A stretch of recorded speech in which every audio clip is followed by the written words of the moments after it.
Hello friends, জয় জগন্নাথ। আজকের দিনটা হলো দোলের দিন। আমি ফ্যামিলির সাথে ছাদে গিয়ে দোল খেলছিলাম। আর যে বিচ্ছুটাকে দেখছো সেটা হচ্ছে আমার ননদের ছেলে। পাশে আমার ননদ আর তার হাজব্যান্ড দাঁড়িয়ে, আর তার পাশে হচ্ছে আমার বড় ননদের মেয়ে মাম দাঁড়িয়ে। আর ও অনেকটা বড়, আমার সাথে ওর ভীষণ ভালো ফ্রেন্ডশিপে বন্ডিং রয়েছে। আমরা সবাই মিলে আবির খেলছিলাম, কারণ সেদিনকে সবাই বলছিল চন্দ্রগ্রহণ বলে রং যাতে না খেলতে। আমার মুখটা তখন তো পরিষ্কার ছিল, কিন্তু লাস্টের দিকে আমার মুখের অবস্থা খুব খারাপ হয়ে যায়, কারণ তখন সবাই মিলে আমার গায়ে রং দিয়ে দিয়েছিল। আর সব দিয়ে বড় কথা, দোল খেলা যতটা বেশি হয়েছে তার দিয়ে বেশি হয়েছে ফটো তোলা।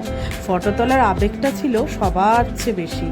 আর সব দিয়ে বিচ্ছু যে ছিল সে হলো ভটু, আমি ওকে ভটু বলেই ডাকি।